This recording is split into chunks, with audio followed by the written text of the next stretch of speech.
성경 봉독하는 시간입니다. 함께 보실 말씀은 창세기 25장 12절에서 18절까지의 말씀입니다. 창세기 25장 12절에서 18절까지의 말씀입니다. 한 절씩 교독하시고 마지막 절 합독하도록 하겠습니다. 12절입니다. 사라의 여종 애굽인 하갈이 아브라함에게 낳은 아들 이스마엘의 족보는 이러하고, 이스마엘의 아들들의 이름은 그 이름과 그 세대대로 이와 같으니라. 이스마엘의 장자는 느바롯이요, 그 다음은 게달과 압보엘과 맙산과 미스마와 두마와 마사와 하닥과 데마와 여두린과 나베이스와 게드마이니. 이들은 이스마엘의 아들들이요, 그 촌과 부락대로 된 이름이며 그 족속대로는 12 지도자들이었더라. 이스마엘은 향년 137세에 기운이 다하여 죽어 자기 백성으로 돌아갔고, 그 자손들은 하윌라에서부터 아수르로 동하는 애굽 아합수까지 이르러 그 모든 연의 맞은편에 거주하였더라. 아멘. 자리에 앉아 주십시오.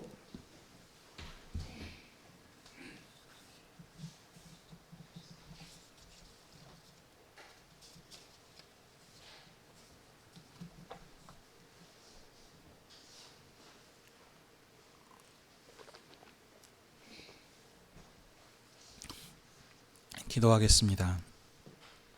아버지 하나님, 오늘도 주님의 교회를 아버지 앞으로 불러주셔서 주님의 말씀을 들을 수 있게 해주시니 감사합니다.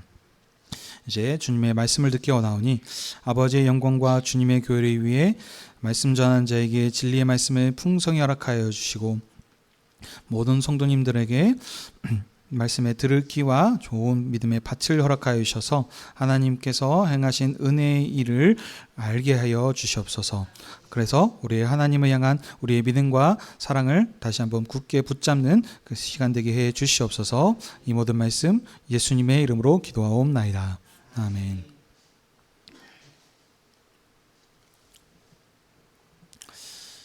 오늘은 창세기 25장 12절에서 18절의 말씀을 가지고 사라의 여종 하갈이 아브라함에게서 낳은 이스마엘의 족보라라고 하는 제목으로 함께 은혜를 나누기 원합니다.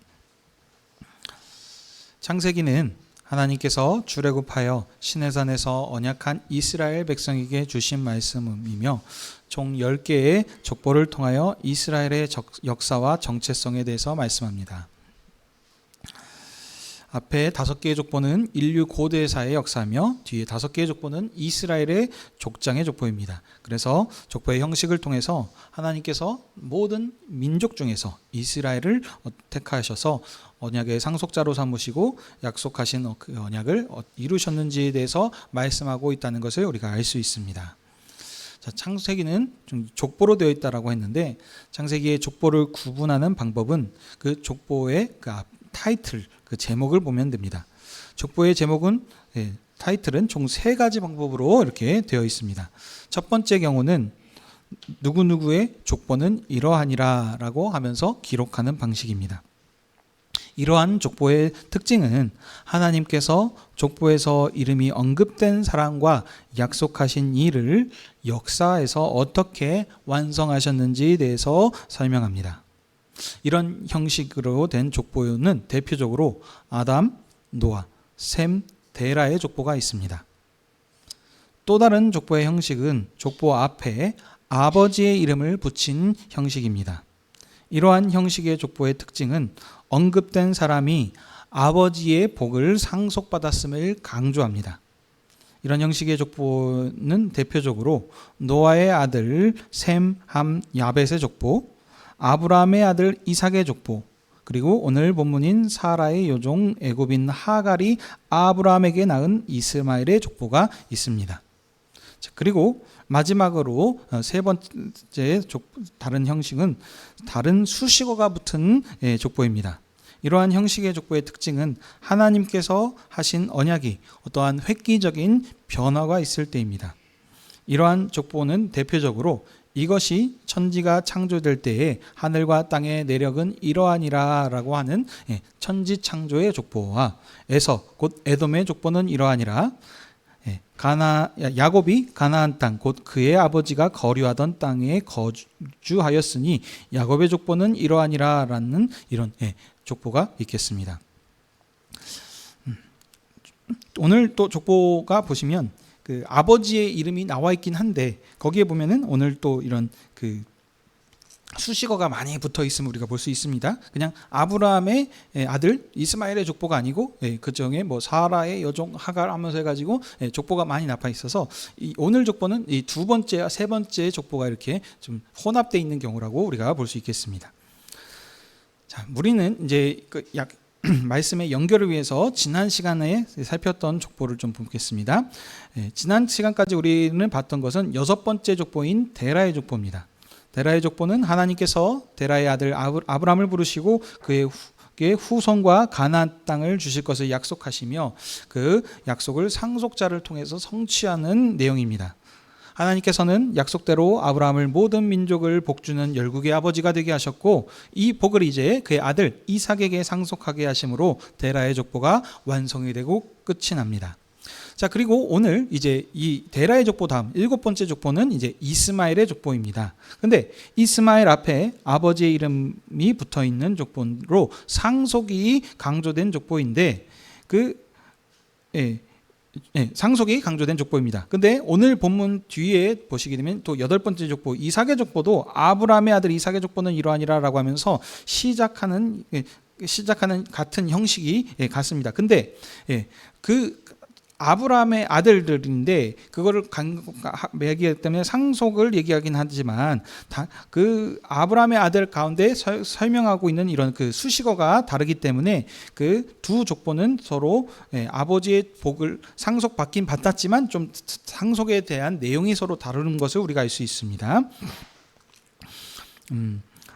이삭의 족보는 이름에서 아브라함의 아들 이삭의 족보는 이러하니라라고 하였으므로 아브라함의 유업을 상속받았음을 우리가 알 수 있습니다. 하지만 이스마엘의 족보는 사라의 여종 애굽인의 하갈이 아브라함에게 낳은 이스마엘의 족보는 이러하니라라고 하였으므로 여종이 낳은 종의 아들로서 종의 아들로서의 복을 상속했다는 것을 우리가 알 수 있습니다.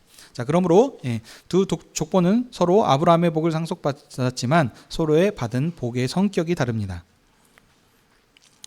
이삭은 아브라함의 상속자로서 하나님께서 아브라함에 약속하신 가나안 땅과 기업을 상속받았지만 이스마엘은 여종 하갈이 낳은 종의 아들로서 가나안 땅을 상속받지 않고 생육하고 번성하는 복을 받아 12두령을 낳아 큰 나라가 되었다라고 하는 것이 이 오늘 본문의 내용이 되겠습니다. 자, 이런 흐름 가운데서 이제 본문을 좀 자세히 보도록 하겠습니다. 자, 12절에 보시면 이스마엘의 족보임을 말하고 있습니다. 그런데 이스마엘이 수식하는 말은 방금 말씀드린 것처럼 사라의 여종 애굽인 하갈이 아브라함에게서 낳은 아들입니다. 이스마엘은 아브라함에게서 낳은 아들인데 그래서 그 아브라함의 복을 상속받습니다. 그렇지만 이스마엘은 여종 하갈이 낳은 아들입니다. 근데 거기에도 어떤 여종이냐? 사라의 여종이라는 것을 계속 강조하고 있습니다.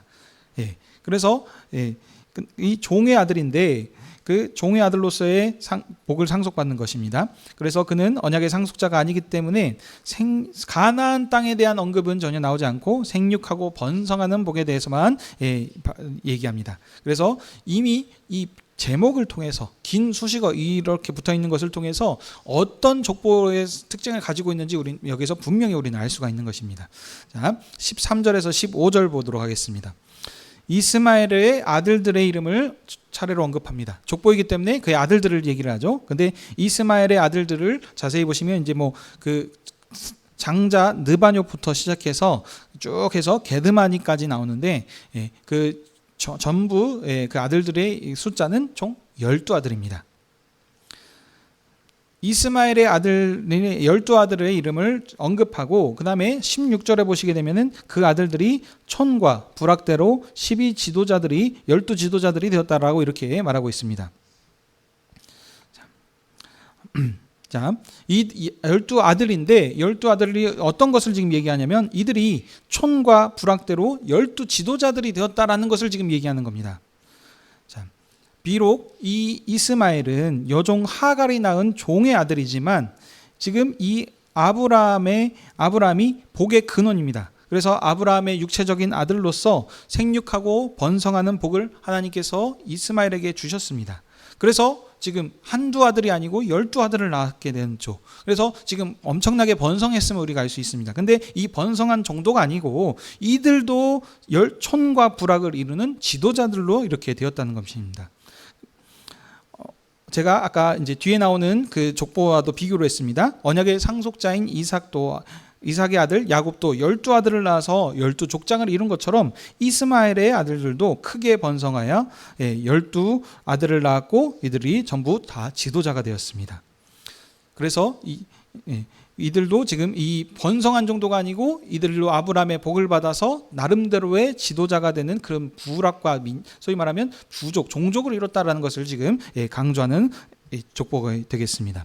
자, 그리고 이제 다시 뒤에 보시면 이제 이스마엘의 향년이 나옵니다. 이스마엘은 지금 이 족보는 언약의 상속자를 중심으로 기록을 하고 있기 때문에 이스마엘은 어떻게 보면 언약의 상속자는 아닙니다. 그럼에도 불구하고 이 족보를 지금 기록하고 있다는 것은 이 상속자를 언급하고 얘기하는 데 있어서 필요한 만큼만 언급을 합니다. 그래서 이스마엘도 여기에 어떤 의미가 있으니까 기록을 했을 텐데 근데 자세하게 기록하진 않죠. 왜냐하면 필요한 만큼만.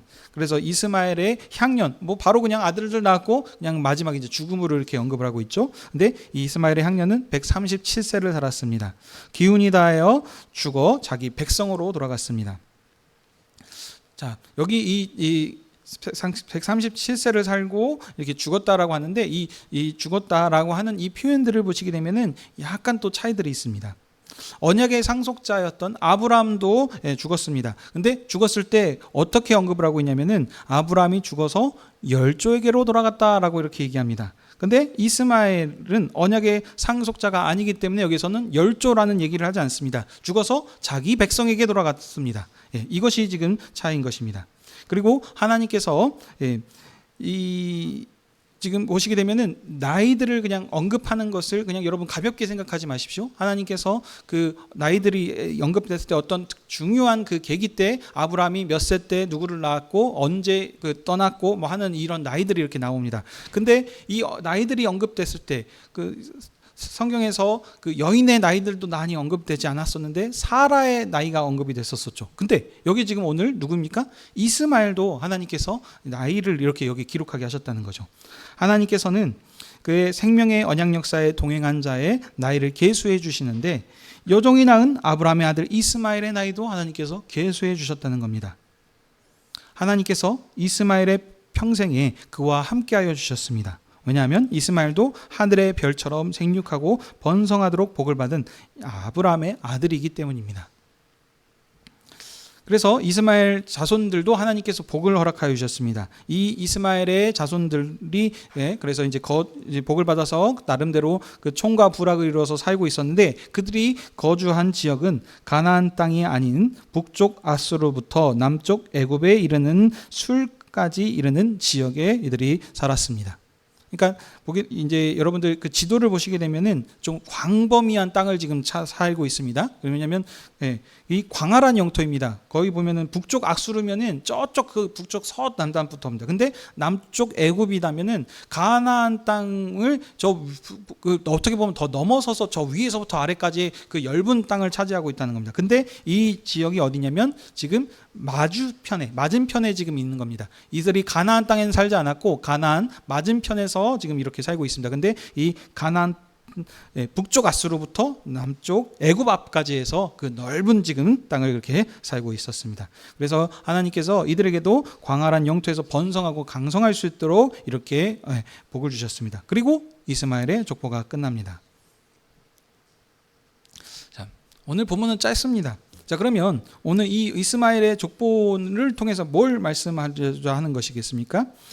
오늘 말씀을 정리하면 이스마엘의 족보의 특징은 아브라함의 아들 이스마엘도 복을 받아서 생육하고 번성하여서 12지도자를 낳았고 넓은 땅을 차지해서 강력한 나라와 민족을 이루었다라는 것입니다. 이 모든 것은 하나님께서 하신 일이신데 왜 하셨느냐, 이것도 우리 분들이 생각을 하셔야 됩니다. 여러분들이 이런 어떤 부분들을 모르시고 성경을 읽었을 때 여러분들이 생각하시는 우리의 어떤 사고방식과 고정관념은 뭐냐면, 이스마엘은 언약의 상속자가 아니고 언약을 받은 자는 이삭이다. 그래서 이스마엘은 지금 이스마엘의 후예들이 여전히 그곳에 남아서 지금 여기 대항했다라고 해서 그들이 남아서 소위 말하면 약간 그 악의 축과 같은 이런 식으로만 우리가 생각하고 있는 부분들이 있습니다. 그 부분도 어느 정도 있지만 지금 오늘 이 본문에서 지금 얘기하는 것은 지금 악으로서 하나님께서 언급하신다는 것이 아닙니다. 그 후손들은 어떻게 될지 모르겠지만 지금 이스마엘은 지금 창세기의 족보에 지금 들어와 있을 정도로 지금 위치를 차지하고 있다는 겁니다. 언약의 상속자가 아님에도 불구하고, 그리고 지금 오늘 나오는 것도 지금 어떤 저주하는 그런 문맥들이 나오는 것이 아니고 생육하고 번성하는 것. 이 지금 족보에서 얘기하는 것은 지금 번성하는 것을 얘기하지 않습니까? 12아들을 낳았고, 또 이 12아들들이 그냥 단순하게 그냥 아들을 낳아서 그냥 살았다는 게 아니고 하나하나 부락과 부족을 이루면서 큰 어떻게 보면 민족을 지금 이뤘다라고 이제 이렇게 하나님께서 복을 주신 것입니다. 또 사람의 수를 세는 이것들, 하나님께서 그 향년 이 137년 동안 이스마엘과 함께 하셨다라고 지금 하나님께서 이렇게 하신 겁니다. 이것이 지금 이런 부분들을 우리가 무시하고 그냥 오늘 그냥 적용하신다면 안 되는 겁니다. 하나님께서 그러면 이 일들을 왜 이스마엘에게 이렇게 하셨습니까? 이스마엘은 지금 계속 언급한 것처럼 이 사람은 하나님의 언약의 상속자가 아닙니다. 근데도 불구하고 하나님께서 이스마엘에게 이런 복을 주셨다는 거죠. 왜이겠습니까? 어떤 이유이기 때문입니까? 첫 번째, 아브라함의 자녀이기 때문입니다. 아브라함이 어떤 사람입니까? 그의 아버지인 아브라함이, 이 아브라함을 통해서 하나님께서 모든 민족을 복주시는 복의 근원으로 세운 사람입니다. 그래서 하나님께서 너를 통해서 모든 민족을 복주시겠다고 했으면 아브라함과 연합하고 어떤 이유로서든지 아브라함과 함께하는 자에게는 하나님께서 복을 주셨습니다. 조카 롯도 아브라함을 따라갔었죠. 그래서 함께 예굽에 내려왔다 올라올 때도 하나님께서 아브라함만 복을 주셔서 부자가 되게 해주시고 거부가 되게 해주신 건 아니고 조카 롯에게도 그런 은혜를 베풀어 주셨습니다. 마찬가지입니다. 이스마엘이, 여러분들 나이 순서대로 따져보면은 아브라함의 첫째 아들은 누구입니까? 이스마엘입니다. 그러나 지금 하나님께서 선택하신 하나님의 언약 역사를 이뤄갈 언약의 상속자로 택한 사람은 이삭입니다. 그래서 이삭이 어떻게 보면 장자로서 하나님의 어떤 모든 것들을 위임받는 모든 것을 지금 이렇게 이삭이 받았지만 여전히 이스마엘도 하나님께서 아브라함에게 복 주신 그 아브라함의 아들이라는 것입니다. 그래서 이도 명목상으로는 아니겠지만 그래도 장자로서 하나님께서 이도 생육하고 번성하여서 이 나라를 이루도록 이렇게 하나님께서 복을 주신 것입니다. 근데 그냥 단순히 아무런 이유 없이 그냥 단순히 네가 아브라함의 아들이니까 복 주겠다라는 것이 아닙니다. 성경 우리 창세기의 말씀을 통해서 우리가 계속 보았지만 하나님께서 지금 이 이스마엘에게 하나님께서도 큰 민족을 이루겠다라고 하는 부분들이 여러 번 약속하시고 하는 부분들이 기록되어 있습니다. 첫 번째는 하갈이 임신하였었죠. 사라가 자녀를 못 낳으니까 내가 아닌가 보다 그래서 여종 하갈을 아브라함한테 줘서 첩으로서 아들을 낳게 하는 것이 이스마엘이었습니다. 그때 임신하였으니까 하갈이 주인을 멸시하였죠. 이것으로 인해서 이제 주인인 사라가 이 하갈을 아주 그냥 힘들게 못 살게 이렇게 괴롭히니까 그 핍박에 견디다 못해서 도망갔었을 때였습니다. 그때 하나님께서 하갈에게 나타나셔서 말씀하셨죠. 다시 네 주인 여주인에게 돌아가라. 그래서 돌아가서 거기에 복종하라라고 이렇게 하셨습니다. 그럴 때 그냥 단순히 그냥 돌아가서 복종만 하라고 한 것이 아니고 하나님께서 그때도 약속해 주셨습니다. 네 씨가 번성하여서 그는 들나귀처럼 자기 힘을 의지하여서 모든 사람을 치고 모든 형제와 대항하면서 살 것이다 라는 이런 어떻게 보면 그 예언과 같은 말씀하셨습니다. 여기에 보면은 이제 그 대항한다라고 하는 부분들이 있어서 이제 이 부분에 있어서도 이제 그 맞선 부분도 있을 거고 어떻게 보면은 이 맞은편에서 삶을 통해서 하는 이런 두 가지 의미들로 해석될 수 있지만 어찌됐든 지금 하나님께서 이 하갈한테 이미 이스마엘이 들나귀처럼 이렇게 권세 있게 큰 민족을 이루게 해주실 것이다, 번성케 해주실 것이라는 것을 약속해 주셨습니다. 그리고 이때뿐만이 아니었죠. 이삭이 하나님께서 아브라함에게 약속하신 그 언약의 상속자인 이삭이 태어났습니다. 그래서 이삭이 이제 자라났을 때 이제 그 아브라함이 기뻐서 그 잔치를 베풀죠. 그때 이 잔치 때를 베풀었을 때 이스마엘이 이 상속자 이삭을 조롱하는 일이 있었습니다. 그래서 이 조롱함을 통해서 이 일로 인해서 쫓겨납니다. 엄마와 그 이스마엘이 함께 쫓겨났을 때 그때도 하나님께서 아브라함한테 하셨던 말씀이 있습니다. 아브라함 아들인 이스마엘에게 그에게도 은혜를 베풀어 줄 것이다. 그래서 큰 민족을 이루게 해주실 거고 그가 광야에 거주하면서 활 쏘는 자가 되게 해주시겠다라고 창세기 21장에서 이렇게 약속하여 주셨습니다. 이런 지금 언약들이 지금 토대로 그냥 하나님께서 뱉으신 말을 그냥 약속의 하나님, 언약의 신실하신 하나님이십니다. 그냥 단순히 아들이니까 복 줬다라는 것이 아니고 약속하신 대로 복을 주신 것입니다. 그래서 12 아들을 낳는 그 12두령과 지도자들, 그들도 큰 민족을 이루게 할수록 하나님께서 이런 일들을 이루어주신 것입니다. 다시 말하자면 하나님 이스마엘이 아브라함의 상속자가 아님에도 불구하고 하나님께서 그 아브라함의 아들이기 때문에 그에게도 언약하시고 복을 주셔서 그 민족을 이루시겠다라고 약속하셨고 그 약속대로 이스마엘도 오늘 하나님께서 복을 주셔서 그 민족을 이루게 해주셨다라는 것입니다.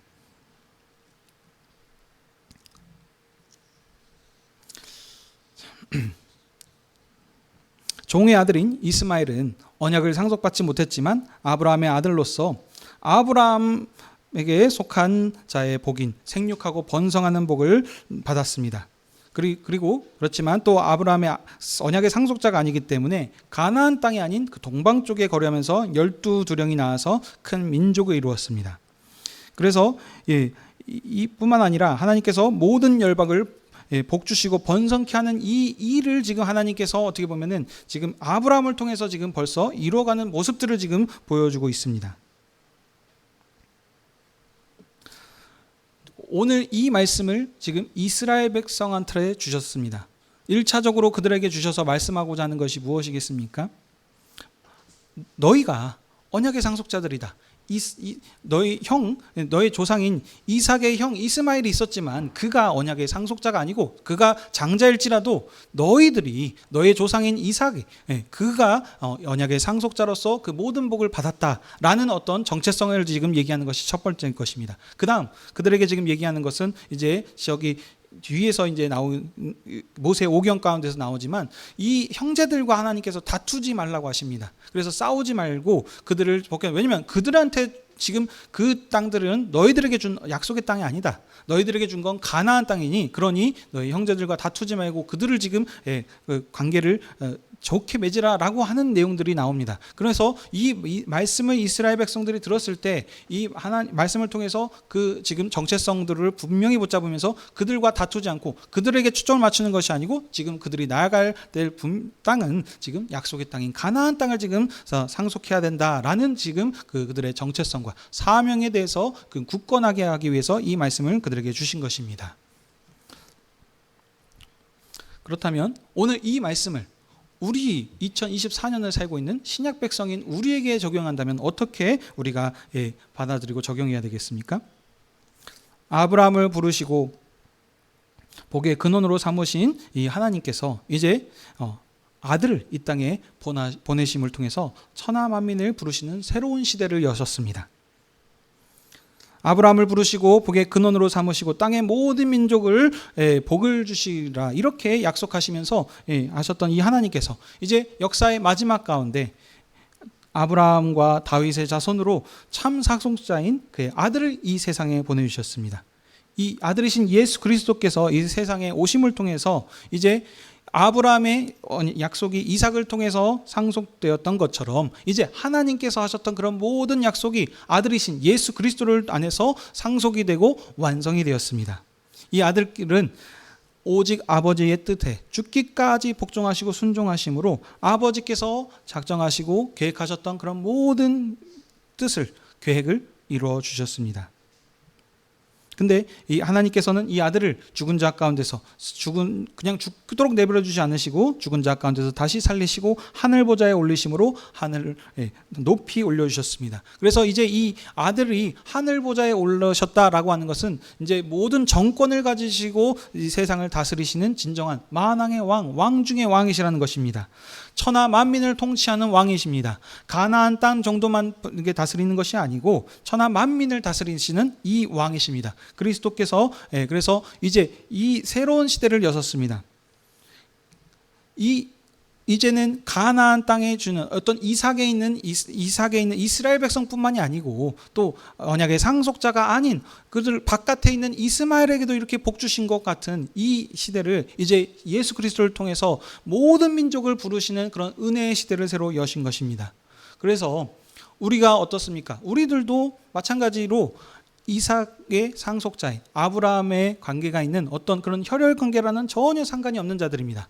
넓은 의미로 보기엔 우리는 또 아담의 후손들이고 노아의 후손들인 건 맞습니다. 하지만 하나님께서 특별하게 그 많은 민족 중에서 부르신 지금 이스라엘의 주상인 아브라함이지 않습니까? 우리와는 그들과 전혀 관계가 없습니다. 이스마엘은 여러분 보십시오. 어떻게 보면 언약의 상속자는 아닌지라도 아브라함의 그 직속적인 아들이기 때문에 하나님께서 이렇게 12민족을 이루시고 두령을 이루도록 이렇게 복 주셨는데 우리는 그것과는 진짜 아무것도 관계가 없는 저 동쪽에 아주 작은 나라에 있는 우리 사람들입니다. 그런데 우리가 지금 어떻습니까? 하나님께서 우리에게 찾아와 주셨습니다. 마치 이스마엘이 하나님 나라에 언약 백성의 어떤 상속자가 아님에도 불구하고 그 약속 때문에 복 주시고 그를 이렇게 큰 나라를 이렇게 이루게 해주셨던 것처럼 하나님께서 약속대로 아들을 통해서 이제 우리를 찾아와 주셔서 언약과 상관이 없는 우리에게 찾아와 주시고 그리스도를 알게 하시고 믿게 하셔서 하나님의 언약의 나라로 불러주셨고 하나님 나라 백성 정도가 아니고 이제는 아들이다 내 딸이다 라고 이렇게 자녀로서 우리를 이렇게 베풀어 삼아주셨다는 것입니다. 이것은 오직 하나님의 은혜의 일입니다.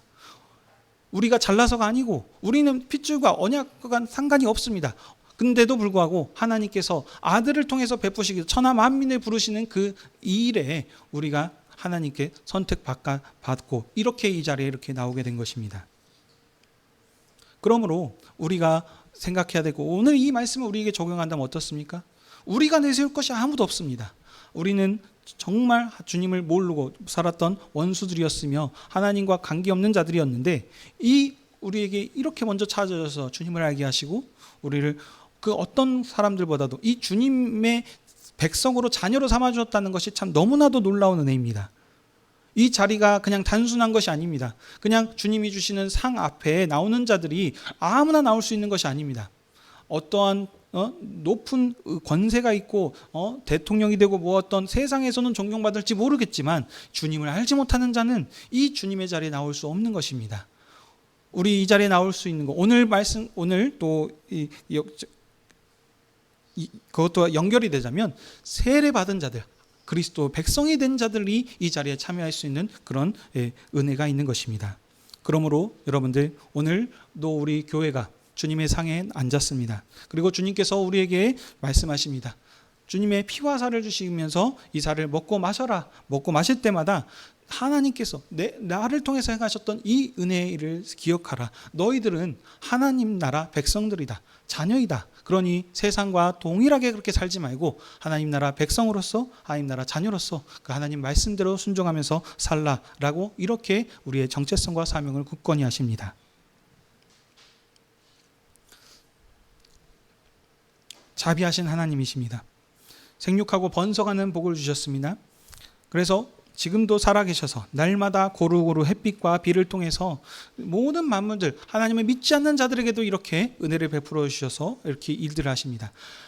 하나님께서 심판하지 않으시고 그들을 내버려 주시는 것은 하나님의 자비하십니다. 여러분, 이미 하나님께서 그들을 치셨다면 남아있는 자들이 어떻게 있습니까? 하나님께서 오래 참으시고 그들에게도 기회를 주시고 우리를 통해서 믿는 자들을 통해서 복음을 전파하도록 하셔서 그들도 속히 이 자리에 나올 수 있도록 하나님께서 오래 참으시고 기다려주시는 것입니다. 그런데 우리를 먼저 불러주셔서 우리는 지금 그 주님을 알고 이 자리에 나왔다는 것입니다. 그래서 다시 한번 우리 이 생명의 상에서 주님이 주시는 생명의 양식을 먹을 때마다 주님께서 주셨던 은혜와 사랑을 다시 한번 기억하십시다.